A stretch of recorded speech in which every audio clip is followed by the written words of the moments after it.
Di sebuah desa kecil yang dikelilingi hamparan sawah hijau, terdengar suara tawa bahagia dari sebuah rumah sederhana bercat putih. Hari itu adalah hari pernikahan Sari dan Dharma, dua sejoli yang telah lama menjalin cinta sejak masa SMA. Sari, wanita berparas ayu dengan senyum lembut dan mata penuh harap, berdiri di depan cermin. Gaun pengantin sederhana yang dia jahit sendiri membalut tubuhnya dengan anggun. Di sampingnya, ibunya, Mak Sari, sibuk memperbaiki kerudung agar jatuh sempurna di pundak anak gadisnya. "Cantik sekali kamu, Sari. Dharma beruntung punya istri sepertimu," ujar Mak Sari sambil mengusap air mata yang tak bisa disembunyikan. Sari tersenyum malu, memeluk ibunya erat. Di hatinya, dia berjanji akan membahagiakan Dharma, pria yang dia cintai dengan sepenuh hati. Di sudut lain desa, Dharma tampak gagah dengan beskap hitam yang dipinjam dari tetangga. Rambutnya disisir rapi, dan senyum lebar tak pernah lepas dari wajahnya. Dia adalah pria biasa, anak seorang petani, tapi ambisinya besar. "Aku akan buktikan pada dunia, Mak, bahwa aku bisa jadi suami yang hebat untuk Sari," katanya pada ibunya, Mak Dharma, yang hanya mengangguk sambil menahan haru. Hari itu, di bawah pohon beringin besar yang jadi saksi cinta mereka, Sari dan Dharma mengikat janji suci. Tamu undangan tak banyak, hanya keluarga dekat dan tetangga, tapi kehangatan terasa di setiap sudut. Musik dangdut dari tape recorder tua mengiringi tarian mereka, dan Sari tak henti memandang Dharma dengan penuh cinta. "Aku akan jaga kamu selamanya, Sari," bisik Dharma di telinga istrinya, membuat hati Sari bergetar. Tahun-tahun pertama pernikahan mereka penuh kebahagiaan. Mereka tinggal di rumah kecil peninggalan orang tua Dharma. Dindingnya terbuat dari bambu, tapi Sari tak pernah mengeluh. Setiap pagi, dia bangun lebih awal untuk membuatkan Dharma sarapan sebelum pria itu pergi ke sawah atau mencari pekerjaan serabutan di kota. Sore hari, mereka sering duduk di beranda, menikmati angin sepau-sepau sambil berbagi cerita. "Suatu hari, kita akan punya rumah besar, Sari. Aku janji," kata Dharma suatu malam. Matanya berbinar penuh mimpi. Sari hanya tersenyum, menggenggam tangan suaminya erat. Baginya, kebahagiaan bukan soal harta, tapi kebersamaan. Namun, waktu terus berlalu, dan bayang-bayang kecil yang mereka harapkan tak kunjung hadir. Setahun, 2 tahun, hingga 5 tahun pernikahan berlalu tanpa tanda-tanda kehamilan. Awalnya, mereka saling menguatkan. "Mungkin Tuhan belum kasih kita rezeki ini sekarang. Kita sabar ya, Mas," ujar Sari lembut sambil memeluk Dharma. Dharma mengangguk, tapi di matanya mulai ada keraguan yang tak bisa disembunyikan. Perlahan, sikap Dharma berubah. Senyumnya yang dulu hangat mulai memudar. Setiap kali pulang dari sawah atau pasar, dia jadi pendiam. Tatapan matanya pada Sari tak lagi penuh cinta, melainkan penuh pertanyaan. Suatu malam, setelah makan malam yang sunyi, Dharma akhirnya membuka suara. "Sari, kita sudah 5 tahun nikah. Kenapa perutmu nggak pernah membesar? Apa kamu nggak bisa kasih aku anak?" Nada suaranya tajam, menusuk hati Sari seperti pisau. Sari terdiam, sendok di tangannya jatuh ke meja. Dia menatap Dharma dengan mata berkaca-kaca. "Mas, kita nggak tahu siapa yang bermasalah. Kita kan belum periksa ke dokter." "Sabar ya, Mas, mungkin waktunya belum tiba," jawabnya pelan, berusaha menenangkan suaminya. Tapi Dharma malah bangkit dari kursi. Wajahnya memerah. "Sabar? Aku sudah sabar 5 tahun. Sari." Semua orang di desa ini nanya-nanya.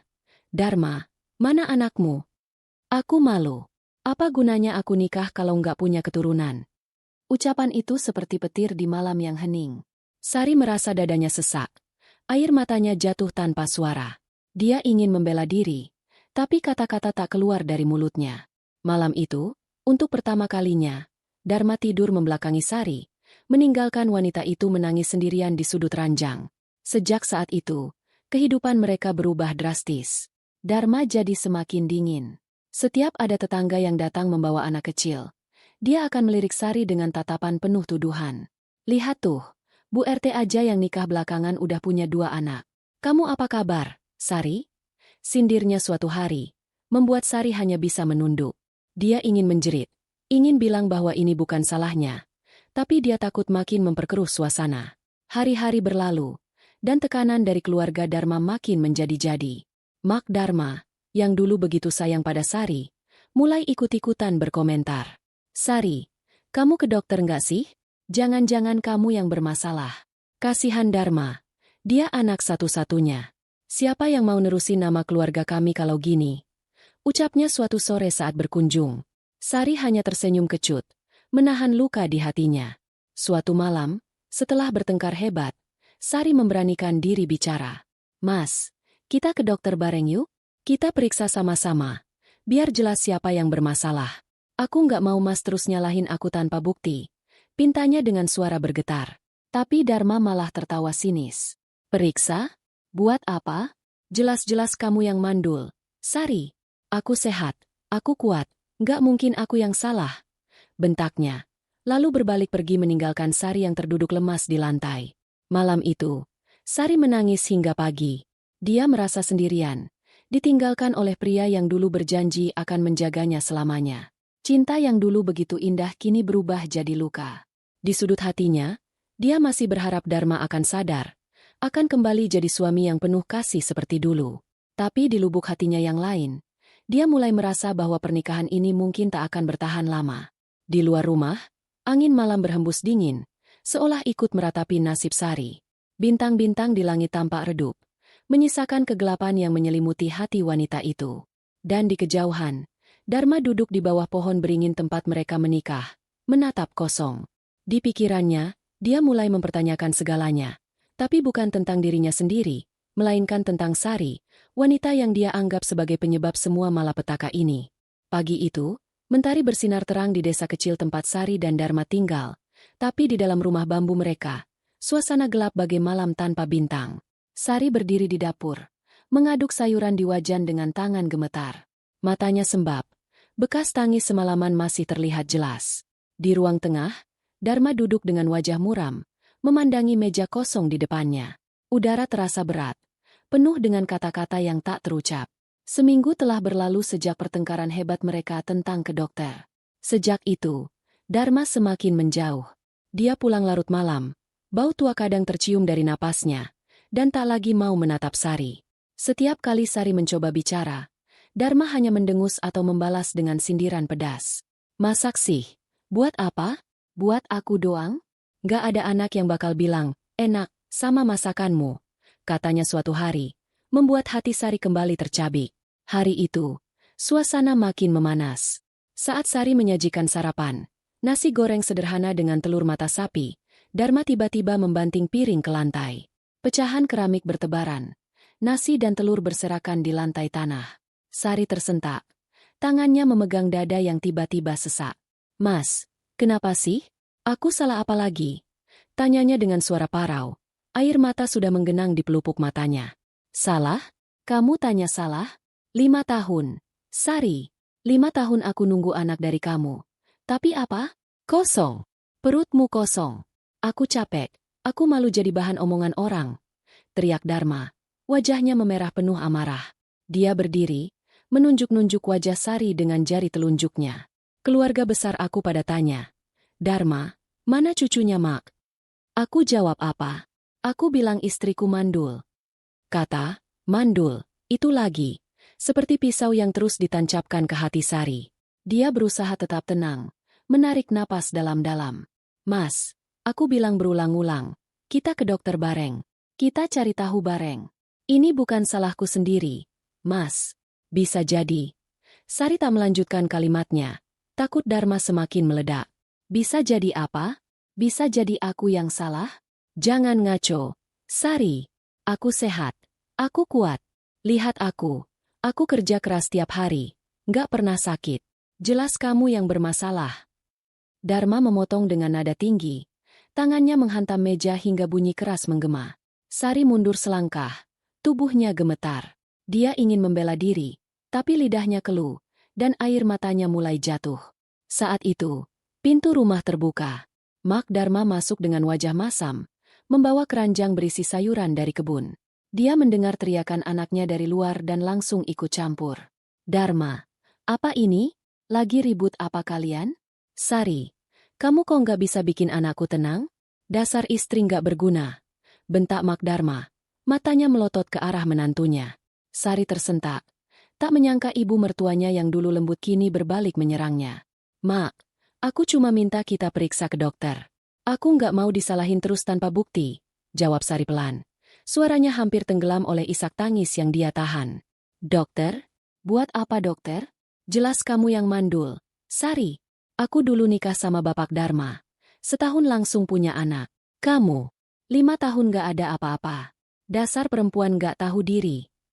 Mak Dharma melangkah mendekat. Wajahnya penuh penghinaan. Dia melempar keranjang sayuran ke lantai, seolah ingin menambah kekacauan di rumah itu. Dharma hanya diam, tak membela Sari sedikit pun. Malah, dia menatap ibunya dengan setuju. Mak bener, Sari. Aku nggak salah pilih ibu, tapi kayaknya aku salah pilih istri. Katanya dingin, lalu berbalik ke arah Sari. Aku bawa kamu ke keluarga besar besok. Kita umumkan di depan semua orang. Aku nggak mau lanjut sama kamu kalau gini. Sari terpaku. Dunia seolah runtuh di pundaknya. Maksudnya apa? Mas? Apa aku cuma barang yang bisa dibuang gitu aja? Tanyanya dengan suara bergetar. Tapi Dharma tak menjawab. Dia hanya mengambil topinya dan keluar rumah. Diikuti Mak Dharma yang masih mengomel. Malam harinya, Sari duduk sendirian di beranda, menatap langit yang mulai gelap. Dia memeluk lututnya. Air mata tak lagi bisa ditahan. Kenangan manis bersama Dharma berputar di kepalanya.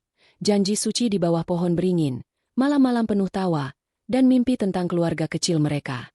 Semua itu kini terasa jauh, digantikan oleh tuduhan dan hinaan. Keesokan harinya, Dharma benar-benar membawa Sari ke rumah keluarga besar. Di ruang tamu yang penuh sesak dengan paman, bibi, dan sepupu Dharma, suasana tegang terasa. Mak Dharma berdiri di samping anaknya. Wajahnya penuh kemenangan. Keluarga, aku bawa Sari ke sini biar kalian tahu. Aku udah nggak tahan sama pernikahan ini. Dia nggak bisa kasih aku anak. Aku malu jadi laki-laki. Ujar Dharma lantang. Tangannya menunjuk Sari yang berdiri di sudut ruangan. Sari menunduk. Wajahnya pucat. Dia merasa seperti terdakwa di pengadilan. Dihakimi tanpa kesempatan membela diri. Beberapa anggota keluarga berbisik. Ada yang mengangguk setuju. Ada yang memandang Sari dengan kasihan. Mas, aku minta satu hal aja. Kita ke dokter dulu. Baru putuskan. Aku nggak mau diceraikan gara-gara tuduhan doang. Pinta Sari dengan suara lemah, tapi penuh harap. Dharma tertawa kecil. Sinis. Dokter? Buang-buang waktu. Aku udah putuskan. Sari, aku talak kamu sekarang. Selesai. Ucapannya seperti guntur. Mengguncang hati Sari hingga dia terduduk di lantai. Mak Dharma langsung bersorak kecil. Bagus, Dharma. Cari istri baru yang bisa kasih keturunan. Sari tak bisa berkata apa-apa lagi. Air matanya jatuh tanpa suara.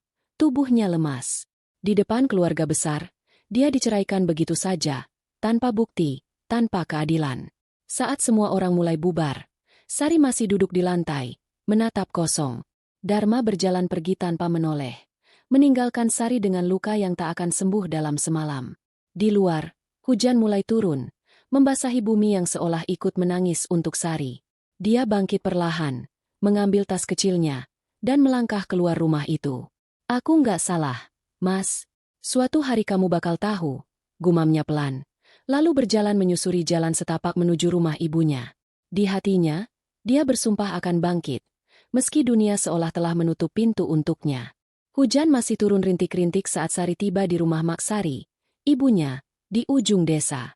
Langkahnya berat, tas kecil di tangannya basah kuyup, sama seperti hati yang remuk redam di dadanya. Mak Sari yang sedang menyapu halaman langsung menjatuhkan sapu saat melihat anak gadisnya berdiri di depan pintu dengan wajah pucat dan mata sembab.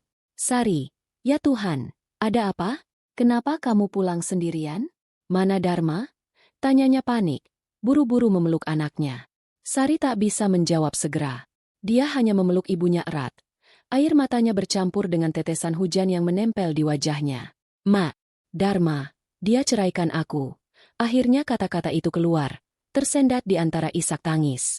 Mak Sari terpaku. Tangannya gemetar memegang pundak Sari. Apa? Ceraikan? Gara-gara apa? Kalian kan baik-baik aja. Mak Sari tak habis pikir. Wajahnya penuh kebingungan. Sari akhirnya menceritakan semuanya.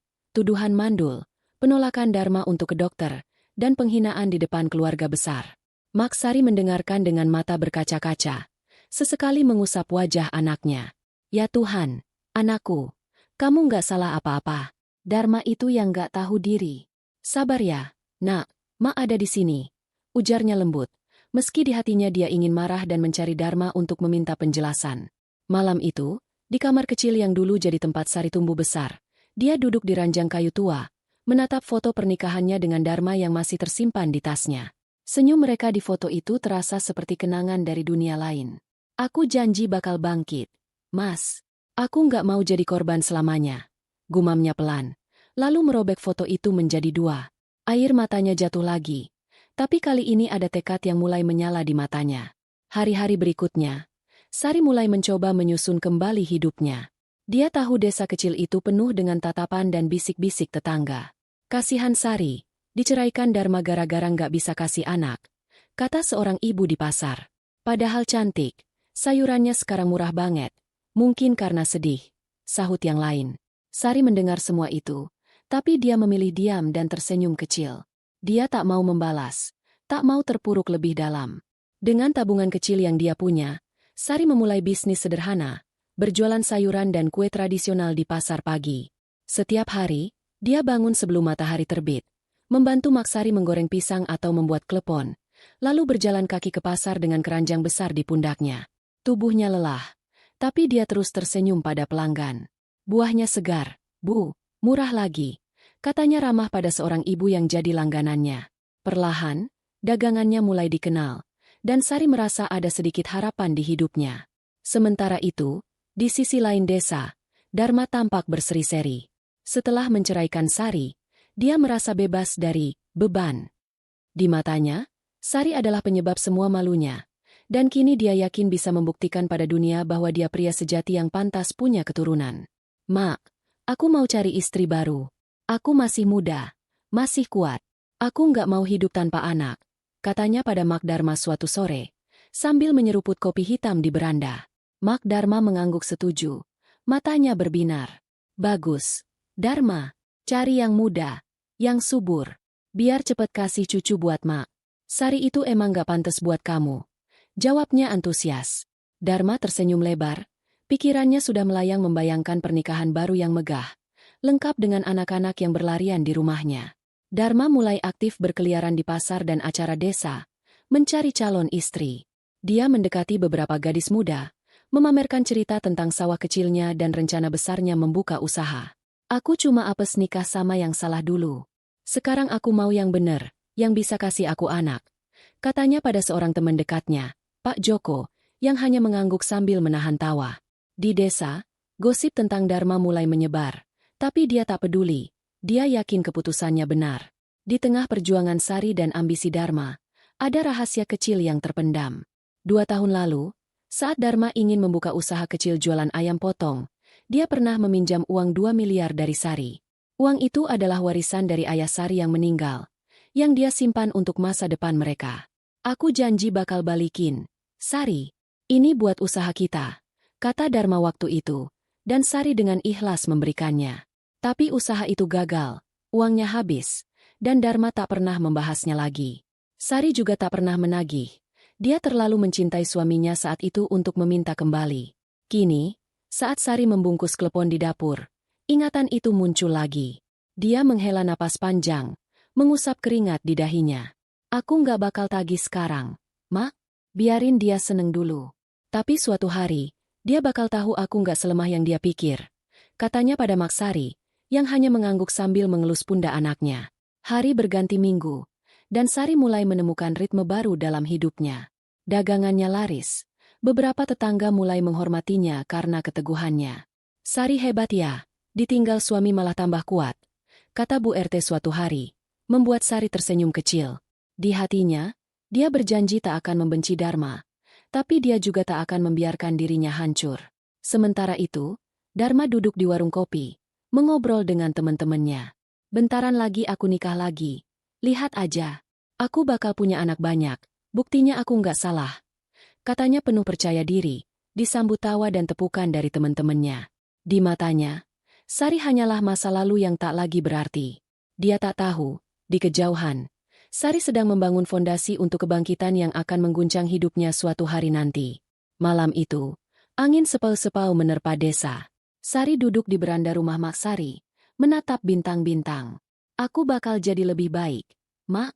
Aku janji, gumamnya pelan. Sementara di rumah lain, Dharma tertidur dengan mimpi tentang keluarga baru yang sempurna. Dua dunia yang kini terpisah. Tapi nasib masih menyimpan kejutan besar untuk mereka berdua. Pagi di desa terasa riuh. Suara ayam berkokok bercampur dengan bunyi gamelan dari kejauhan. Tanda ada hajatan besar yang sedang dipersiapkan.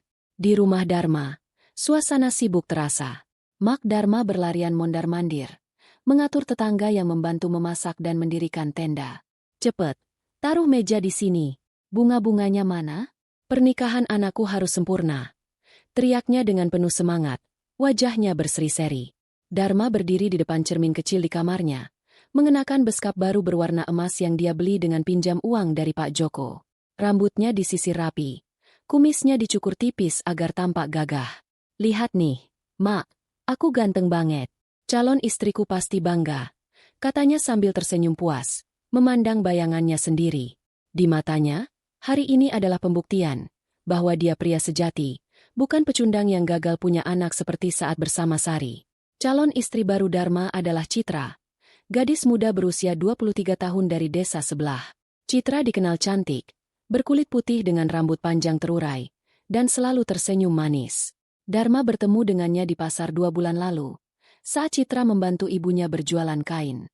Dengan penuh percaya diri, Dharma mendekatinya, memamerkan cerita tentang sawahnya dan rencana besarnya membuka usaha baru. Aku baru cerai, tapi itu karena istriku dulu nggak bisa kasih aku anak. Aku yakin, sama kamu, aku bakal punya keluarga besar, katanya waktu itu, membuat Citra tersipu malu. Citra memang tergoda. Dharma tampak penuh semangat, dan janji-janji manisnya tentang kehidupan mewah membutakan mata gadis itu. Aku mau jadi istri yang baik, Mas. Aku yakin kita bakal punya anak banyak, jawab Citra suatu hari, membuat hati Dharma bergetar penuh harap. Dalam waktu singkat, mereka bertunangan, dan kini hari pernikahan mereka tiba. Persiapan pernikahan Dharma dan Citra digelar mewah, at least menurut standar desa. Tenda besar dengan kain warna-warni berdiri di halaman rumah Dharma. Meja-meja penuh hidangan seperti ayam panggang, soto, dan kue-kue tradisional tersaji rapi. Dharma bahkan menyewa grup musik dangdut lokal untuk menghibur tamu. Aku mau semua orang tahu, aku bangkit lagi. Sari udah masa lalu, sekarang aku punya Citra, katanya pada Mak Dharma, yang langsung mengangguk setuju. Di sisi lain desa, Sari duduk di pasar pagi, menata dagangannya seperti biasa. Sayuran segar dan kue-kue buatannya tersusun rapi di meja kecil. Bisnisnya mulai berkembang, dan beberapa pelanggan bahkan memesan kue untuk acara keluarga. Tapi hari ini, suasana pasar penuh dengan gosip tentang pernikahan Dharma. Dengar nggak, Sari? Dharma nikah lagi sama Citra, katanya mau buru-buru punya anak, kata Bu RT sambil membeli tomat, nadanya penuh rasa ingin tahu. Sari tersenyum kecil, tangannya tetap sibuk membungkus sayuran.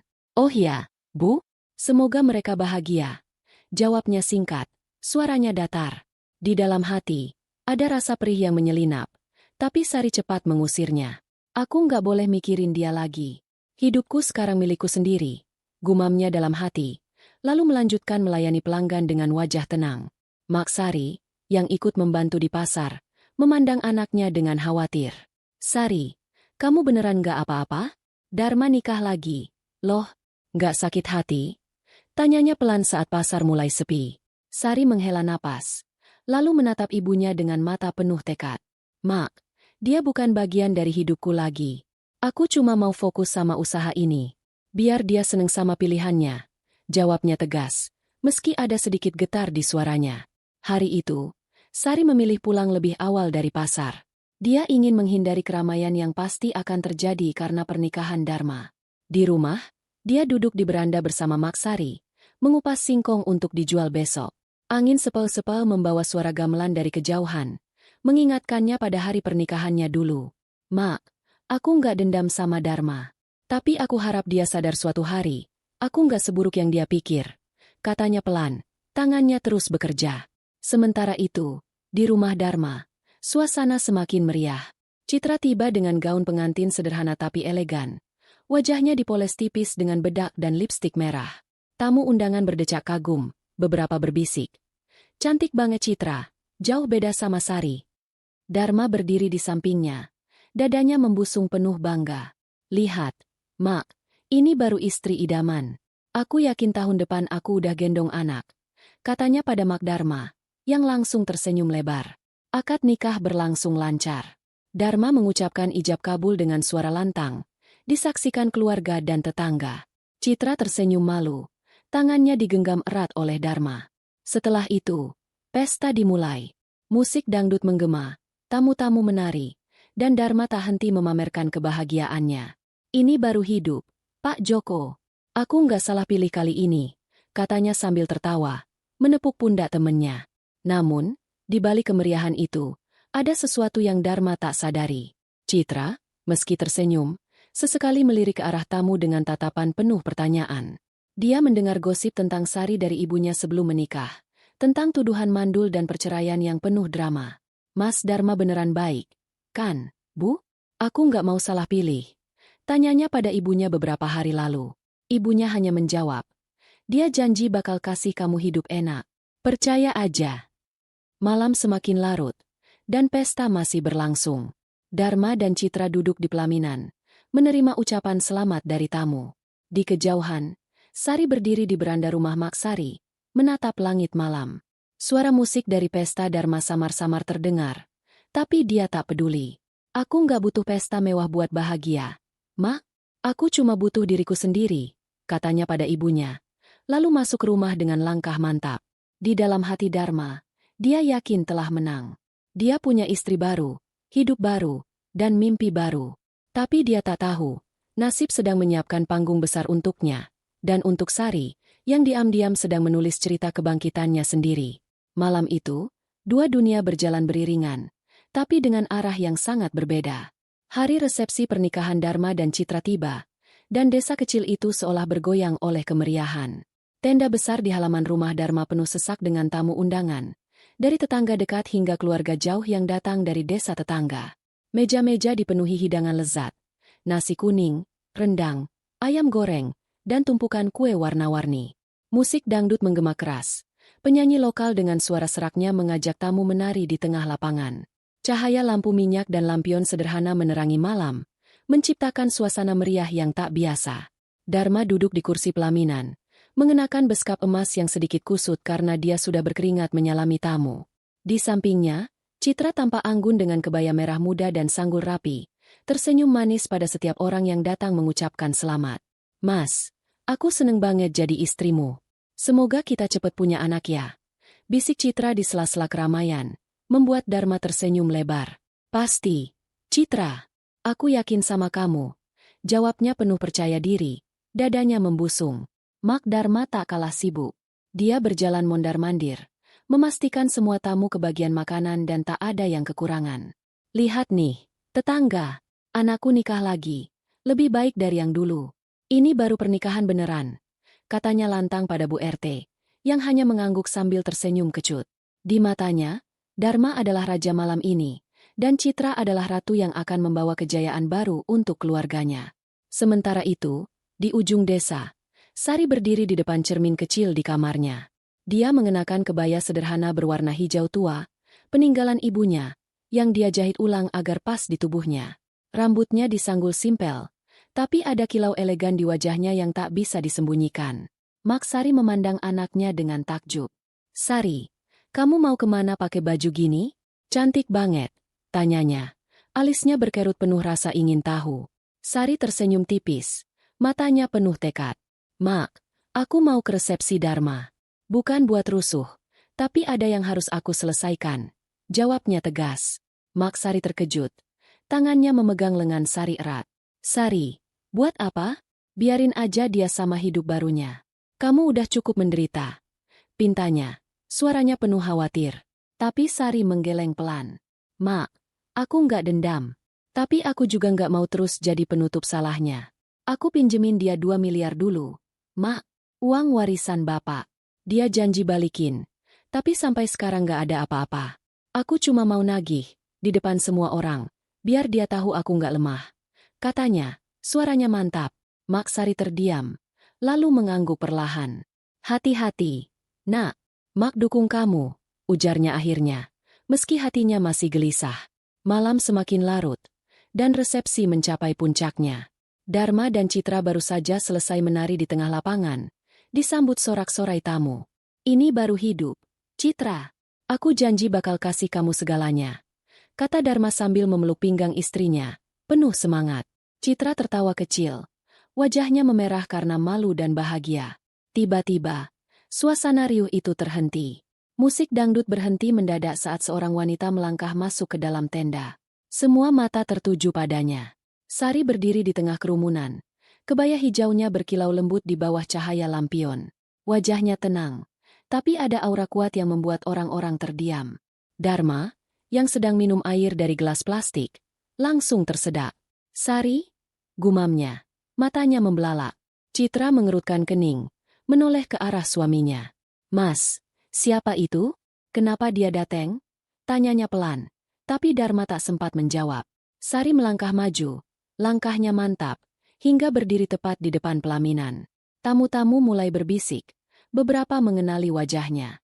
Itu Sari, mantan istrinya Dharma. Mau apa dia ke sini? Bisik Bu RT pada tetangga di sampingnya. Dharma, panggil Sari dengan suara jelas. Tak ada getar sedikit pun. Dharma bangkit dari kursi. Wajahnya memerah campur panik dan marah. Sari, apa-apaan ini? Kamu nggak diundang ke sini. Pergi, bentaknya. Tangannya menunjuk ke arah pintu tenda. Tapi Sari tak bergeming. Dia menatap Dharma tajam, lalu beralih ke Citra dan tamu-tamu yang menonton dengan napas tertahan. Aku nggak dateng buat rusuh. Dharma, aku cuma mau nagih janji kamu. 2 tahun lalu, kamu pinjem uang 2 miliar dari aku, warisan bapakku, buat usaha ayam potong. Kamu bilang bakal balikin, tapi sampai sekarang aku nggak lihat apa-apa. Sekarang aku nagih, di depan semua orang. Mana uangku? Ucapnya lantang. Suaranya menggema di tenda yang tiba-tiba sunyi. Dharma terpaku. Wajahnya pucat seketika. Tamu-tamu mulai berdesis.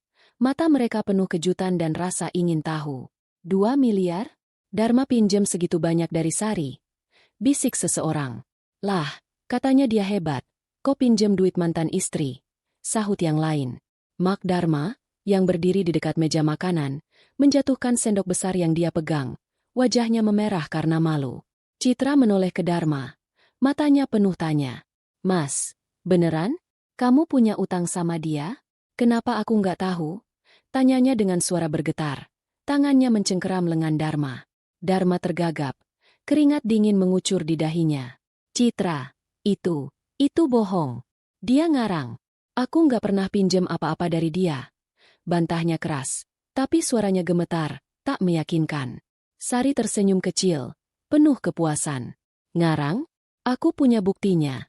Dharma, tanda tanganmu di kertas pinjaman masih aku simpen. Mau aku tunjukin sekarang di depan semua orang? Tantangnya. Tangannya merogoh tas kecil yang dia bawa. Dharma panik. Melangkah maju mencoba menghentikan Sari. Jangan, Sari. Kamu mau apa sih? Mau bikin aku malu di hari bahagiaku? Teriaknya. Tapi Sari hanya melangkah mundur, tetap tenang. Citra bangkit dari kursi. Wajahnya memerah karena marah dan malu. Mas, jelasin sekarang. Kalau benar kamu punya utang, kenapa aku nggak tahu? Aku nggak mau nikah sama laki-laki yang bohong. Bentaknya. Suaranya tinggi hingga tamu-tamu terdiam. Dharma mencoba menenangkan Citra, tapi wanita itu menepis tangannya. Jangan pegang aku. Aku nggak percaya lagi sama kamu. Lanjut Citra. Air matanya mulai jatuh.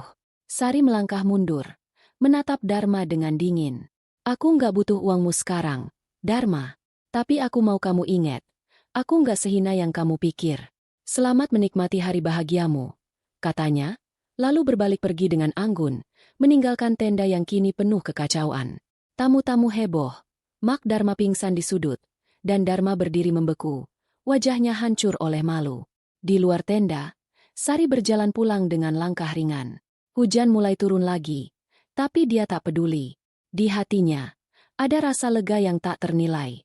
Malam itu, Dharma mungkin masih raja di matanya sendiri, tapi Sari telah menunjukkan bahwa dia bukan lagi wanita lemah yang bisa diinjak-injak. Tenda pernikahan yang tadinya penuh sorak-sorai kini berubah jadi lautan kekacauan. Suara musik dangdut yang sempat berhenti kini digantikan oleh bisik-bisik keras tamu undangan. Sari telah pergi, meninggalkan bom waktu yang meledak tepat di tengah kebahagiaan Dharma. Di pelaminan, Dharma berdiri dengan wajah pucat, keringat membanjiri dahinya, sementara Citra menatapnya dengan mata penuh amarah dan air mata yang tak lagi bisa ditahan. "Mas, jawab sekarang. Benar apa yang dia bilang? Kamu pinjam 2 miliar dari mantan istrimu?" Bentak Citra. Suaranya tinggi dan menusuk, membuat tamu-tamu di sekitar pelaminan terdiam. Dharma tergagap. Tangannya gemetar mencoba meraih lengan Citra, tapi wanita itu menepisnya dengan kasar. "Jangan sentuh aku. Aku nggak mau disentuh sama laki-laki yang bohong." Lanjutnya, wajahnya memerah karena malu dan kecewa. Dharma panik. Matanya berputar liar mencari Mak Dharma di tengah kerumunan. "Citra, dengar aku dulu. Itu cuma salah paham. Sari bohong, dia cuma mau bikin aku malu." Bantahnya dengan suara serak. Tapi nada paniknya justru membuat kata-katanya terdengar tak meyakinkan. Tamu-tamu mulai berdesis lebih keras. Beberapa tertawa kecil, yang lain menggelengkan kepala. "Salah paham? 2 miliar itu bukan uang kecil, Dharma," teriak Pak Joko dari sudut tenda, suaranya penuh sindiran. Citra tak mau mendengar lagi. Dia menarik jilbabnya yang sedikit miring, lalu berdiri tegak di depan Dharma. "Aku pikir kamu laki-laki hebat, Mas. Katanya mau kasih aku hidup enak. Katanya mau punya anak banyak. Tapi ternyata kamu cuma penutup utang. Aku nggak mau nikah sama laki-laki kayak kamu," ucapnya lantang. Lalu merenggut mahkota bunga dari kepalanya dan melemparkannya ke lantai. Tamu-tamu terbelalak. Beberapa ibu-ibu menutup mulut dengan tangan, tak percaya dengan apa yang mereka saksikan. Dharma mencoba menahan Citra, melangkah maju dengan wajah memohon. "Citra, jangan gitu. Kita udah sah. Kita udah nikah. Aku janji bakal jelasin semuanya," pintanya. Tapi Citra sudah kehilangan kepercayaan. Dia menoleh ke arah keluarganya yang berdiri di dekat meja makanan. Wajah mereka penuh kebingungan. "Bu, Pak, bawa aku pulang. Aku nggak mau lanjut sama dia," teriaknya, lalu berlari keluar tenda, meninggalkan Dharma yang terpaku di pelaminan. Mak Dharma, yang baru sadar dari pingsannya, berlari ke arah anaknya dengan wajah panik. "Dharma, apa ini? Citra kemana? Jangan bilang dia batal nikah," jeritnya. Tangannya memegang pundak Dharma erat. Dharma hanya menunduk, tak bisa menjawab. Di sekitarnya, tamu-tamu mulai berdiri dan berbisik lebih keras. "Pernikahan gagal. Kasihan Dharma," kata seseorang. "Kasihan apa? Dia yang salah. Pinjem duit mantan istri terus pura-pura lupa," sahut yang lain, disambut tawa kecil. Dalam sekejap, tenda yang megah itu mulai kosong. Tamu-tamu pulang satu persatu. Beberapa membawa pulang makanan yang tersisa sambil menggelengkan kepala. "Sayurannya enak, sayang pestanya rusak," gumam Bu RT pada tetangganya sambil mengemas rendang ke dalam plastik. Dharma duduk di kursi pelaminan yang kini sepi. Tangannya menutup wajah. "Kenapa jadi gini? Harusnya ini hari bahagiaku," gumamnya. Suaranya tenggelam oleh suara angin malam yang mulai bertiup kencang. Keesokan harinya, gosip tentang kegagalan pernikahan Dharma menyebar seperti api di desa. Orang-orang di pasar, warung kopi, bahkan di sawah tak henti membicarakannya. Dharma kena batunya. "Sombong banget nyalahin Sari, ternyata dia sendiri yang bermasalah," kata Pak Joko sambil menyeruput kopi. "Iya, Citra pinter. Ninggalin dia pas baru mulai. Dharma itu cuma gede omong," sahut temennya, disambut tawa keras. Reputasi Dharma hancur seketika. Usaha kecilnya, jualan bibit tanaman yang dia rintis dengan sisa-sisa pinjaman dari Pak Joko, mulai goyah. Pelanggan yang dulu percaya padanya kini menjauh. "Aku nggak mau beli dari orang yang nggak bisa bayar utang," kata seorang petani, membuat Dharma hanya bisa menggertakkan gigi. Mak Dharma tak lagi angkuh seperti dulu. Dia lebih sering diam di rumah, malu bertemu tetangga yang dulu dia pamer-pameri. Sementara itu, Sari duduk di pasar pagi seperti biasa, melayani pelanggan dengan senyum ramah. Kerenyah klepon dan segarnya sayuran dagangannya tetap laris, bahkan lebih ramai dari sebelumnya. "Sari, aku dengar kamu datang ke resepsi Dharma kemarin. Hebat banget kamu, berani banget," kata Bu RT sambil membeli pisang goreng, matanya penuh kagum. Sari tersenyum kecil, mengangguk sopan. "Aku cuma minta hakku, Bu." "Nggak lebih," jawabnya sederhana, tapi ada kepuasan di hatinya. Malam itu, Sari duduk di beranda bersama Mak Sari, menatap langit penuh bintang. "Mak, aku nggak nyangka bakal seberani itu. Tapi aku lega. "Mak, aku nggak takut lagi sama Dharma," katanya pelan. Tangannya memegang cangkir teh hangat. Mak Sari mengelus pundak anaknya. Matanya berkaca-kaca. "Kamu kuat, Sari. Mak bangga sama kamu. Biarin Dharma rasain akibatnya sendiri," ujarnya lembut. Di sisi lain desa, Dharma duduk sendirian di beranda rumahnya yang kini sepi. Tenda sudah dibongkar. Sisa-sisa pesta berserakan di halaman. Dia menatap kosong. Tangannya memegang gelas kosong yang dulu penuh tuak. "Sari, kenapa kamu bikin aku gini?" gumamnya. Tapi di lubuk hatinya, dia tahu jawabannya. Dia tak bisa lagi menyalahkan Sari. Malam itu, dia jadi bahan tertawaan, dan Citra pergi untuk selamanya. Hari-hari berikutnya, Dharma mulai kehilangan teman. Orang-orang yang dulu memuji ambisinya kini menjauh, meninggalkannya dengan rasa malu yang tak pernah dia bayangkan. Bisnisnya semakin merosot, dan utang pada Pak Joko mulai ditagih. "Dharma, bayar utangku cepet. Aku nggak mau dengar alasan lagi," bentak Pak Joko suatu hari, membuat Dharma hanya bisa menunduk. Sari, di sisi lain, pergi dari pasar malam itu dengan hati tenang. Utang 2 miliar tak terbayar, tapi dia tak peduli.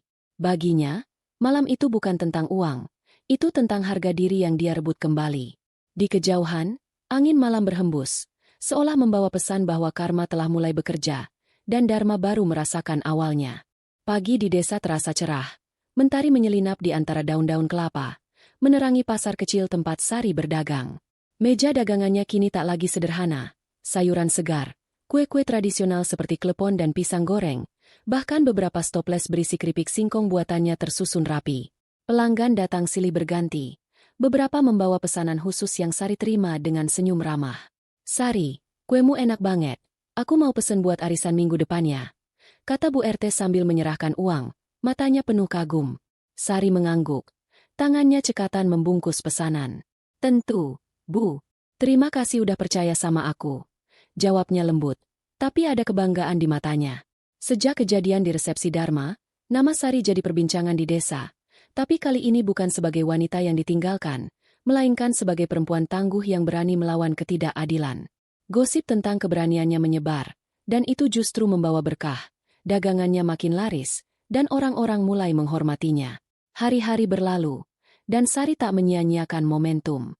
Dengan tabungan yang dia kumpulkan dari berjualan, dia membeli mesin penggoreng sederhana untuk mempercepat produksi keripik. Mak Sari ikut membantu, meski kadang mengeluh pegal, tapi wajahnya selalu berseri melihat anaknya bangkit. "Sari, kamu hebat banget.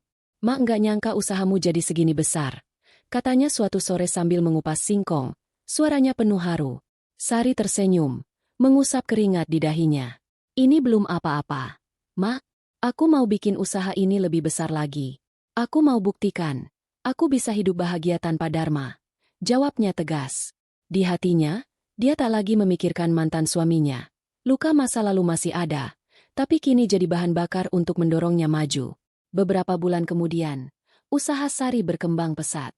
Keripik singkongnya jadi favorit, bahkan mulai dipesan oleh pedagang di kota. Dia memberanikan diri menyewa kios kecil di pasar desa, lengkap dengan papan nama sederhana bertuliskan, "Kue dan Keripik Sari." Pelanggan dari luar desa mulai berdatangan, dan Sari tak ragu mengambil pinjaman kecil dari koperasi untuk membeli peralatan tambahan. "Aku nggak takut utang, Mak, asal aku bisa bayar dan usahaku maju," katanya pada Mak Sari, yang hanya mengangguk penuh dukungan. Di tengah kesibukannya, Sari bertemu dengan Bagas, seorang pria sederhana yang bekerja sebagai sopir truk pengangkut sayuran. Bagas sering mampir ke kios Sari untuk membeli kue, dan lama-kelamaan mereka akrab. Bagas berusia 30-an, wajahnya tirus dengan senyum hangat, dan sikapnya selalu sopan. "Sari, keripikmu enak banget. Aku bawa ke kota kemarin, teman-teman pada suka," katanya suatu hari sambil menyerahkan uang. Matanya tak lepas dari wajah Sari. Sari tersenyum malu, tangannya sibuk membungkus pesanan. "Makasih, Mas Bagas. Kalau suka, bawa lagi ya, aku kasih diskon," jawabnya ramah. Bagas tertawa kecil, lalu memberanikan diri bicara lebih jauh. "Sari, aku dengar cerita tentang kamu. Aku salut. Kamu kuat banget. Nggak banyak orang bisa bangkit kayak gitu," katanya tulus, membuat hati Sari bergetar. Untuk pertama kalinya setelah lama, dia merasa ada orang yang menghargainya apa adanya. Persahabatan mereka berkembang perlahan.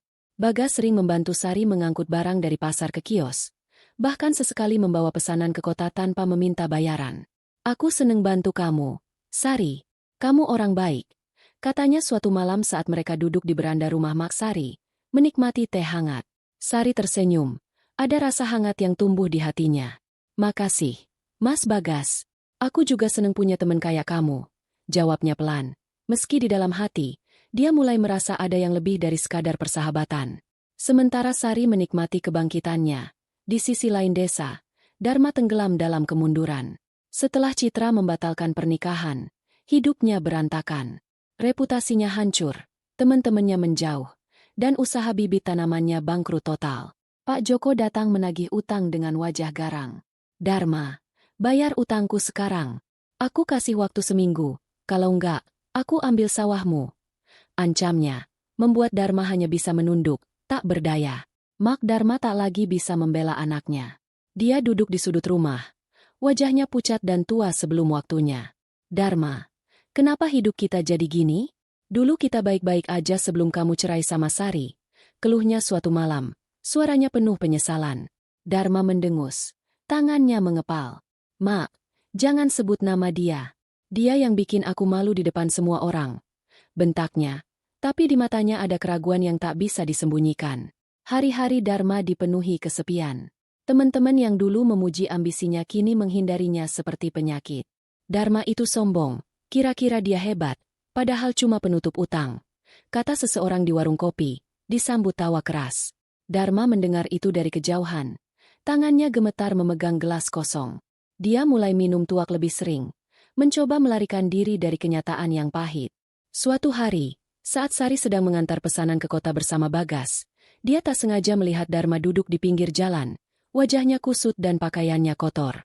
Dia tampak seperti gelandangan, jauh dari sosok pria gagah yang dulu menikahinya. Bagas memperhatikan tatapan Sari, lalu bertanya pelan, "Itu Dharma, ya? Kamu mau nyapa?" Sari menggeleng, matanya tetap tenang. "Nggak perlu, Mas. Dia udah nggak ada di hidupku lagi," jawabnya. Lalu tersenyum pada Bagas, menunjukkan bahwa masa lalunya tak lagi mengikatnya. Malam itu, Sari duduk di kiosnya yang kini ramai, menghitung keuntungan hari itu. Dia sudah bisa membayar pinjaman koperasi, bahkan menyisihkan uang untuk membeli oven baru. Bagas mampir, membawa segelas es teh untuk Sari. "Sari, aku bangga sama kamu. Kamu benar-benar hebat," katanya tulus, matanya penuh kekaguman. Sari tersenyum. Ada rasa bahagia yang lama tak dia rasakan. "Makasih, Mas Bagas. Aku juga senang punya kamu di sampingku," jawabnya. Dan untuk pertama kalinya, dia membiarkan hatinya terbuka lagi. Di kejauhan, Dharma tertidur di beranda rumahnya yang reyot, ditemani botol tua kosong. Angin malam berhembus dingin, seolah mengingatkannya bahwa hidupnya kini kosong, ditinggalkan teman dan keluarga yang dulu dia banggakan. Sementara itu, Sari menatap masa depan dengan penuh harapan, dikelilingi orang-orang yang menghargainya, terutama Bagas, yang perlahan jadi pilar baru dalam hidupnya. Mentari pagi menyelinap di antara celah-celah jendela kios Sari, menerangi tumpukan keripik singkong yang baru saja dia kemas. Usahanya kini tak lagi kecil, dia sudah punya beberapa karyawan dari desa yang membantu menggoreng, mengemas, dan mengantar pesanan ke kota. Kiosnya yang dulu sederhana kini dilengkapi etalase kaca dan papan nama besar yang terlihat dari kejauhan. Pelanggan dari luar desa terus berdatangan, dan Sari mulai dikenal sebagai pengusaha muda yang sukses. "Sari, keripikmu udah sampai ke kota sebelah, loh, katanya enak banget," kata seorang pelanggan sambil membawa pulang 2 stoples besar, membuat Sari tersenyum bangga. Di tengah kesibukannya, hubungan Sari dengan Bagas semakin erat. Bagas tak hanya jadi teman, tapi juga pendamping setia yang selalu mendukungnya. Suatu sore, saat mereka duduk di beranda rumah Mak Sari, Bagas memberanikan diri bicara. "Sari, aku nggak cuma mau jadi temenmu. Aku suka sama kamu, dari hati. Kalau kamu mau, aku pengen kita serius," katanya dengan wajah memerah. Tangannya gugup memegang gelas teh. Sari terkejut, tapi ada kehangatan yang menyebar di dadanya. "Mas Bagas, aku juga seneng sama kamu. Tapi aku butuh waktu, ya?" jawabnya lembut, dan Bagas mengangguk penuh pengertian. Sementara Sari membangun hidup baru, di sisi lain desa, Dharma terus tenggelam dalam kegelapan. Rumahnya yang dulu ramai kini sunyi, Atapnya bocor, dan sawah kecilnya terbengkalai karena dia tak lagi punya semangat untuk bekerja. Mak Dharma sering sakit, dan Dharma tak punya uang untuk membawanya ke dokter. Dharma, hidup kita jadi gini gara-gara kamu sombong. Kenapa kamu dulu nggak dengerin Sari? Keluh Mak Dharma suatu malam. Suaranya lemah dari ranjang tua mereka. Dharma hanya diam, matanya kosong menatap dinding. Dalam keputusasaan, Dharma memutuskan menikah lagi. Dia bertemu dengan Wulan, wanita dari desa tetangga yang bersedia menerimanya meski tahu reputasinya buruk. Wulan berusia 28 tahun, keras kepala dan tak kenal takut. Aku nggak peduli masa lalumu, Dharma. Tapi aku mau anak, dan kamu harus buktikan bisa kasih aku itu, katanya saat mereka bertunangan. Dharma mengangguk penuh harap, berpikir ini kesempatan terakhirnya untuk membuktikan dirinya sebagai pria sejati. Pernikahan mereka sederhana. Tak ada tenda megah atau musik dangdut seperti dulu. Hanya keluarga dekat yang hadir. Dan Dharma tampak murung meski berusaha tersenyum. Kali ini aku nggak bakal gagal. Wulan, aku janji, katanya pada malam pertama mereka. Tapi Wulan hanya menatapnya dengan dingin. Aku nggak mau janji, aku mau bukti, jawabnya tegas, membuat Dharma sedikit gentar. Bulan pertama pernikahan berlalu, lalu bulan kedua, dan seterusnya. Setahun berlalu. Tapi perut Wulan tetap datar. Dharma mulai gelisah. Kenangan buruk bersama Sari dan Citra kembali menghantuinya. Wulan, apa kamu yang bermasalah? Kok enggak hamil-hamil? Tanyanya suatu malam dengan nada penuh tuduhan. Tapi Wulan tak tinggal diam. Aku sehat. Dharma, 2 istri sebelumnya juga enggak hamil. Sekarang aku. Kamu pikir ini salah siapa? Kita ke dokter sekarang. Aku enggak mau disalahin kayak Sari. Bentaknya. Tangannya menarik lengan Dharma dengan paksa. Dharma menolak keras. Dokter? Nggak perlu. Aku sehat. Aku kuat. Kamu yang mandul, teriaknya. Tapi Wulan tak mundur. Dia mengancam akan pulang ke rumah orang tuanya kalau Dharma tak mau periksa. Aku nggak bakal tinggal sama laki-laki penutup omong doang. Besok kita ke dokter, atau aku pergi. Ancam Wulan, matanya membara. Dharma akhirnya menyerah. Wajahnya pucat karena takut menghadapi kenyataan. Keesokan harinya, mereka pergi ke klinik kecil di kota. Dokter yang memeriksa mereka adalah seorang pria tua berpengalaman, yang dengan sabar mengambil sampel dari Dharma dan Wulan. Setelah menunggu beberapa hari, hasilnya keluar. Dokter memanggil mereka ke ruangannya. Wajahnya serius. Pak Dharma, Bu Wulan, saya udah periksa hasilnya. Bu Wulan sehat dan subur. Nggak ada masalah. Tapi Pak Dharma, maaf, Anda mandul. Jumlah sel sperma Anda sangat rendah. Hampir nol. Ini kondisi permanen. Jelas dokter itu dengan nada hati-hati. Dharma terpaku. Dunia seolah runtuh di pundaknya. Mandul? Aku. Nggak mungkin. Dokter salah, teriaknya. Tangannya menghantam meja. Tapi dokter menggeleng, menunjukkan laporan medis dengan data jelas. Wulan menatap Dharma dengan dingin. Air matanya jatuh. Jadi selama ini kamu yang salah, Dharma? Bukan Sari, bukan Citra. Tapi kamu? Aku buang waktu nikah sama kamu, ucapnya. Lalu bangkit dan pergi meninggalkan Dharma di ruangan itu. Kabar tentang hasil tes Dharma menyebar cepat di desa. Wulan tak kembali. Dia pulang ke rumah orang tuanya dan menggugat cerai. Dharma mandul. Pantas aja Sari nggak hamil, bisik orang-orang di pasar. Kasihan Sari, disalahin bertahun-tahun padahal dia nggak salah. Sahut yang lain. Dharma jadi bahan tertawaan lagi. Tapi kali ini lebih parah. Dia tak punya tempat bersembunyi. Sementara itu, di kehidupan Sari, keajaiban datang. Setelah setahun menjalin hubungan dengan Bagas, mereka menikah dalam upacara sederhana tapi penuh cinta. Mak Sari menangis haru melihat anaknya bersanding dengan pria baik seperti Bagas. Sari, kamu pantas bahagia, nak, katanya sambil memeluk Sari erat. Bagas tersenyum, menggenggam tangan istrinya. Aku janji bakal jaga kamu, Sari, bisiknya, dan Sari mengangguk, matanya penuh harap. Tak lama setelah pernikahan, Sari merasa mual dan lelet. Bagas membawanya ke dokter, dan hasilnya mengejutkan. Sari hamil. Selamat, Bu Sari, Anda hamil 2 bulan, kata dokter dengan senyum, membuat Sari dan Bagas saling berpelukan. Air mata bahagia mengalir di wajah mereka. Mas, aku nggak mandul, aku nggak pernah mandul, gumam Sari, dan Bagas mengelus rambutnya lembut. Aku tahu, Sari. Sekarang semua orang bakal tahu. Jawabnya penuh cinta. Kabar kehamilan Sari sampai ke telinga desa, dan itu jadi pukulan terakhir bagi Dharma. Dia duduk di beranda rumahnya yang kini hampir roboh, mendengar bisik-bisik tetangga. Sari hamil, Dharma yang mandul. Karma beneran ada ya? Kata seseorang. Dharma menutup telinga. Tapi kebenaran itu tak bisa dia hindari lagi. Dia yang dulu menyalahkan Sari, kini terbukti sebagai penyebab semua kegagalannya. Malam itu, Sari berdiri di beranda bersama Bagas. Tangannya memegang perut yang mulai membesar.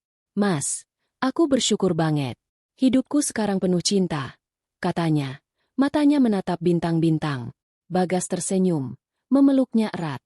"Kamu pantas dapat yang terbaik, Sari," jawabnya. Di kejauhan, Dharma tertidur dalam kesepian, ditemani bayang-bayang penyesalan yang tak akan pernah hilang. Hujan turun deras malam itu, membasahi desa kecil yang dulu penuh kenangan bagi Dharma. Rumah bambunya yang reot kini tampak seperti reruntuhan. Atapnya bolong di sana-sini. Air hujan merembes masuk dan menggenangi lantai tanah. Dharma duduk di sudut beranda. Tubuhnya kurus kering. Wajahnya pucat dengan mata cekung. Di tangannya, sebuah botol tua kosong tergenggam erat. Satu-satunya teman yang tersisa dalam hidupnya yang hancur. Angin dingin menerpa wajahnya. Tapi dia tak peduli. Dia sudah mati rasa, baik di tubuh maupun hati. Sejak kebenaran tentang kemandulannya terungkap, hidup Dharma berubah jadi neraka. Wulan, istri ketiganya, pergi tanpa ampun setelah hasil tes medis keluar. "Aku nggak mau buang waktu sama laki-laki yang cuma bisa omong besar," bentak Wulan sebelum meninggalkannya, membawa serta sisa-sisa harga diri Dharma. Perceraian ketiga itu jadi bahan gosip baru di desa, dan orang-orang tak lagi segan menertawakannya secara terang-terangan. Dharma itu benar-benar apes. 3 kali nikah. 3 kali gagal. "Karma emang gak tidur," kata Pak Joko di warung kopi. Disambut tawa keras para tetangga. Sawah kecil yang dulu jadi kebanggaannya sudah disita Pak Joko untuk membayar utang. "Aku kasih kamu kesempatan berkali-kali, Dharma. Sekarang selesai," kata Pak Joko saat mengambil akta tanah, meninggalkan Dharma tanpa apa-apa. Mak Dharma, yang dulu selalu membelanya, kini terbaring sakit di ranjang tua. Tak bisa bicara banyak karena stroke ringan yang menyerangnya. "Dharma, kamu salah, sama Sari," gumamnya suatu malam dengan suara lemah. Tapi Dharma hanya menunduk, tak sanggup menjawab. Harta yang pernah dia miliki habis. Teman-teman yang dulu memuji ambisinya kini menghilang. Tak mau lagi berurusan dengan si pecundang. Bahkan tetangga yang dulu ramah kini memandangnya dengan jijik. "Dharma jadi gelandangan sekarang. Lihat aja, tiap malam mabuk," bisik Bu RT pada pedagang lain di pasar, dan kata-kata itu sampai ke telinga Dharma, membuatnya semakin tenggelam dalam penyesalan. Suatu malam, dalam keadaan setengah sadar karena tuak, Dharma duduk di bawah pohon beringin tempat dia dulu menikahi Sari. Dia menatap kosong. Ingatan tentang hari bahagia itu kembali menghantuinya. "Sari, aku salah, aku sombong," gumamnya. Air matanya bercampur dengan hujan yang membasahi wajahnya. Tapi penyesalan itu datang terlambat. Tak ada yang tersisa untuk dia perbaiki. Dia kini benar-benar sendirian, ditinggalkan keluarga, teman, dan harapan. Sementara Dharma jatuh ke titik terendah, kehidupan Sari justru bersinar terang. Usahanya kini jadi salah satu yang terbesar di desa, bahkan mulai menjangkau pasar kota besar. Keripik singkongnya jadi merek terkenal, dan dia membuka toko kecil di pinggir jalan raya dengan bantuan Bagas. "Sari, aku bilang kan, kamu hebat. Sekarang semua orang tahu nama kamu," kata Bagas suatu hari sambil membantu mengangkut kardus keripik.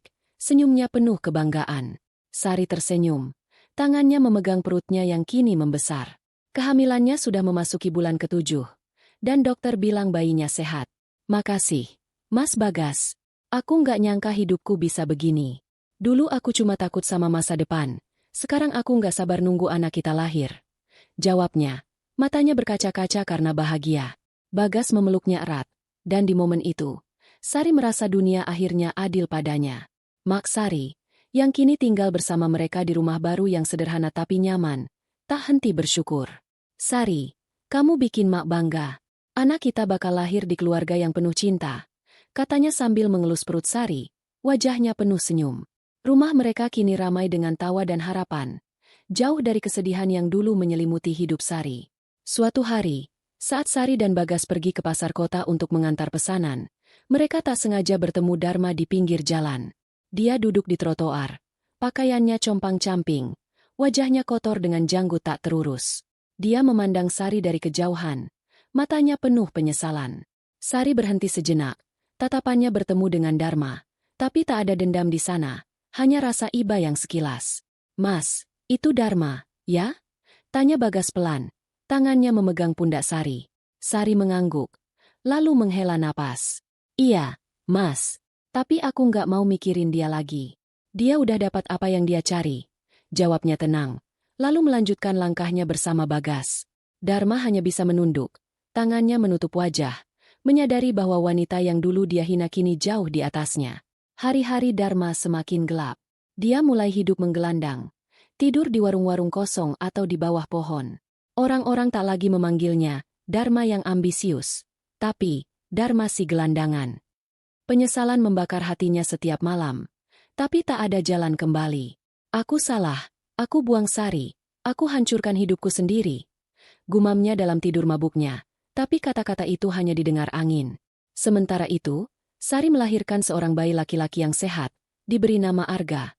Artinya gunung yang kokoh. Simbol kekuatan yang Sari bangun dari nol. Kelahiran Arga dirayakan dengan sederhana tapi penuh kehangatan. Dihadiri tetangga dan pelanggan setia. "Sari, anakmu ganteng banget. Kayak ibunya, kuat dan penuh semangat," kata Bu RT sambil menggendong Arga, membuat Sari tersenyum lebar. Bagas berdiri di samping Sari. Matanya penuh cinta. "Kita bangun keluarga ini bareng, Sari. Aku janji bakal jadi suami dan ayah yang baik," katanya, dan Sari mengangguk. Tangannya menggenggam tangan Bagas erat. Di rumah kecil mereka, tawa Arga mengisi udara, dan Sari merasa hidupnya kini lengkap. Cinta, keluarga, dan kesuksesan yang dia raih dengan tangannya sendiri. Di malam yang sama, Dharma tertidur di bawah pohon beringin. Tubuhnya lemah karena lapar dan mabuk. Dia bermimpi tentang Sari, tentang hari pernikahan mereka yang penuh harap. Tapi mimpi itu berubah jadi bayang-bayang dirinya yang kini tak punya apa-apa. Dia terbangun dengan tangis tertahan. Menyadari bahwa semua ini adalah karma atas kesombongan dan ketidakadilannya pada Sari. Sari, di sisi lain, menatap Arga yang tertidur di pangkuannya, ditemani Bagas yang duduk di sisinya. "Mas, aku nggak nyangka hidupku bisa seindah ini. Aku bersyukur banget," katanya pelan. Air mata bahagia mengalir di pipinya. Bagas tersenyum, mencium kening istrinya. "Kamu pantas, Sari. Sekarang, lupain masa lalu. Kita punya masa depan yang cerah," jawabnya, dan Sari mengangguk, menatap bintang-bintang dengan hati penuh damai. Mentari pagi bersinar terang di desa kecil itu, menyelinap melalui jendela rumah baru Sari yang berdiri kokoh di pinggir jalan. Rumah itu tak lagi sederhana, dindingnya dari batu bata, atapnya genteng merah, dan halaman kecilnya dipenuhi bunga-bunga yang Sari tanam sendiri. Di dalam, suara tawa kecil Arga, anak Sari dan Bagas, menggema, bercampur dengan aroma kopi yang Bagas seduh untuk sarapan. Sari berdiri di dapur, menggoreng pisang untuk camilan pagi. Wajahnya berseri penuh kebahagiaan. "Mas, Arga udah bisa bilang, ayah, loh tadi malam. Kamu nggak dengar?" kata Sari sambil tersenyum, menoleh ke arah Bagas yang duduk di meja makan sambil menggendong Arga. Bagas tertawa kecil, mengelus kepala anaknya yang berusia 2 tahun. "Beneran? Hebat banget anak kita. Kayak ibunya. Pinter dan kuat," jawabnya. Matanya penuh cinta menatap Sari. Arga merengek minta turun, lalu berlari kecil ke arah ibunya, memeluk kakinya dengan tangan mungilnya. Sari mengangkat Arga, mencium pipinya yang montok. "Ibu sayang Arga. Kita bakal jadi keluarga yang bahagia selamanya, ya," katanya lembut, dan Arga tertawa. Suaranya cerah mengisi ruangan. Usaha Sari kini jadi tulang punggung keluarga. Toko, kue dan keripik Sari sudah punya cabang kecil di kota, dan dia mempekerjakan lebih dari 10 orang dari desa. Pelanggan dari berbagai daerah datang, dan Sari bahkan mulai merencanakan ekspor keripiknya ke luar negeri. "Aku nggak cuma mau sukses, Mas.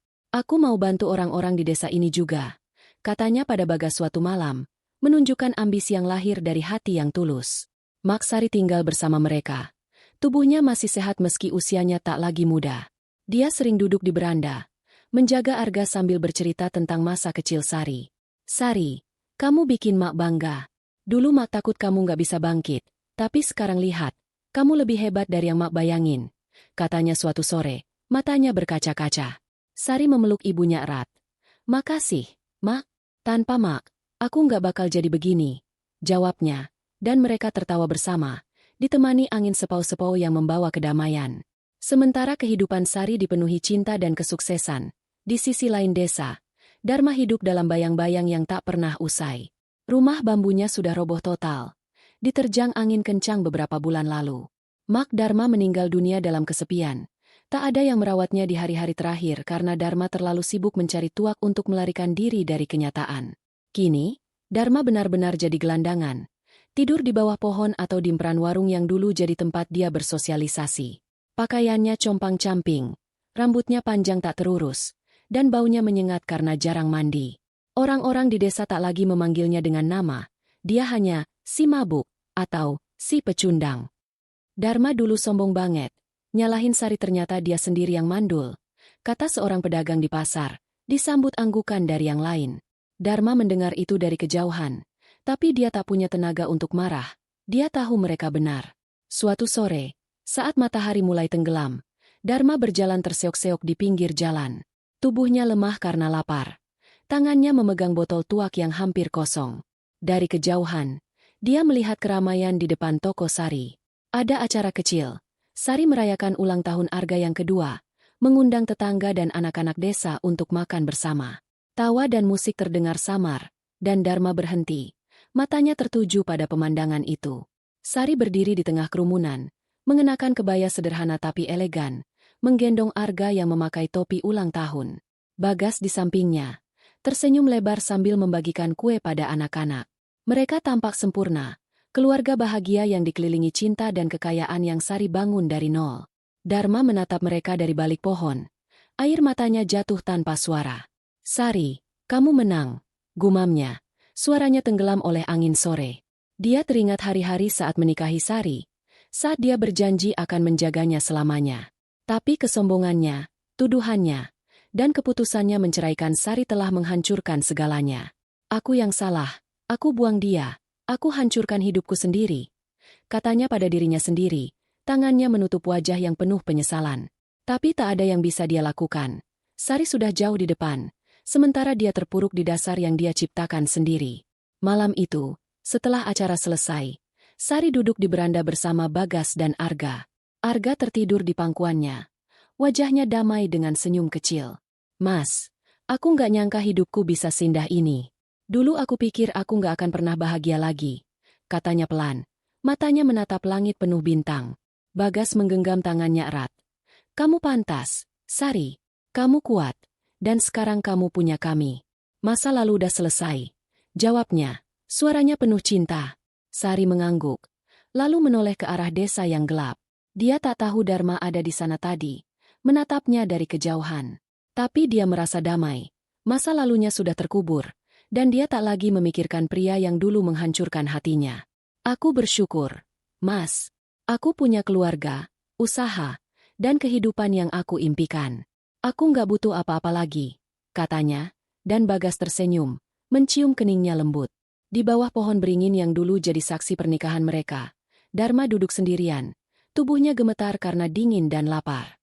Dia menatap langit, tapi bintang-bintang tak lagi terlihat baginya, hanya kegelapan yang menyelimuti hidupnya. "Ini karma, aku pantas dapat ini," gumamnya, lalu tertidur dengan tangis tertahan, ditemani hujan yang kembali turun. Pagi berikutnya, Sari bangun dengan semangat baru. Dia membuka toko, melayani pelanggan dengan senyum lebar, sementara Bagas mengantar Arga ke taman bermain kecil di halaman. Hidupnya cerah, penuh harapan, dan dia tahu bahwa perjuangannya telah membuahkan hasil. Di kejauhan, Dharma terbangun di bawah pohon, tubuhnya basah kuyup, matanya kosong. Dia sadar, semua yang dia miliki telah hilang, dan yang tersisa hanyalah penyesalan atas kesombongan dan ketidakadilannya pada Sari. Cerita mereka berakhir di sini. Sari dengan keluarga bahagia, kekayaan, dan cinta yang tulus, sementara Dharma dengan kehancuran yang dia pilih sendiri. Angin pagi berhembus, membawa pesan bahwa keadilan selalu ada, dan karma tak pernah salah alamat. Hari itu cerah di desa kecil tempat Sari kini menjalani hidupnya yang penuh berkah. Toko, kue dan keripik Sari berdiri megah di pinggir jalan raya, tak lagi sekadar kios kecil, tapi bangunan permanen dengan dinding cat putih dan etalase kaca yang memajang berbagai produknya. Di halaman depan, Arga yang kini berusia 3 tahun berlari-lari kecil, mengejar bola plastik bersama anak-anak tetangga. Sari duduk di beranda toko, mengawasi putranya sambil menghitung pesanan yang masuk dari kota. Wajahnya tenang, penuh kedamaian yang lahir dari perjuangan panjang. Bagas keluar dari dalam toko, membawa secangkir teh hangat untuk Sari. Sari, istirahat bentar. Kamu kerja terus dari pagi, katanya lembut, duduk di samping istrinya sambil tersenyum. Sari mengambil cangkir itu, mengangguk kecil. Makasih, Mas. Aku cuma mau pastiin semua pesanan beres. Besok kan kita mau bawa Arga jalan-jalan. Jawabnya, matanya menatap Arga yang tertawa riang. Bagas mengelus pundak Sari. Kamu ibu dan istri terbaik, tahu nggak? Aku bangga banget sama kamu, katanya tulus, membuat Sari tersenyum malu. Di dalam rumah, Mak Sari duduk bersama beberapa tetangga yang mampir untuk mengobrol. Dia sering jadi tempat curhat, dan hari ini dia bercerita tentang perjalanan Sari kepada mereka. Dulu aku takut Sari nggak bakal bangkit setelah Dharma ninggalin dia. Tapi lihat sekarang, dia punya keluarga, usaha besar, dan anak yang sehat. Tuhan emang adil, katanya dengan bangga, disambut anggukan dari para tetangga. Sari hebat, Mak. Dia buktiin bahwa perempuan nggak lemah, meski disakitin. Sahut Bu RT, matanya penuh kagum. Sore itu, Sari membawa Arga ke dalam rumah untuk mandi. Saat mengguyur air hangat ke tubuh kecil anaknya, dia bicara pelan. Arga, kamu harus jadi orang yang adil ya nanti. Jangan pernah nyalahin orang tanpa bukti. Dan jangan sombong. Ibu belajar banyak dari hidup. Dan ibu mau kamu jadi lebih baik dari ibu. Arga mengangguk kecil, meski mungkin belum paham sepenuhnya. Lalu tertawa saat Sari menggelitiknya. Di momen itu, Sari merasa tugasnya sebagai ibu bukan hanya memberi makan dan pakaian, tapi juga menanamkan nilai-nilai yang akan membimbing Arga kelak. Sementara kehidupan Sari penuh harapan, di sudut lain desa, Dharma hidup dalam bayang-bayang yang semakin kelam. Dia kini benar-benar jadi gelandangan, tidur di mana saja yang bisa melindunginya dari hujan dan panas.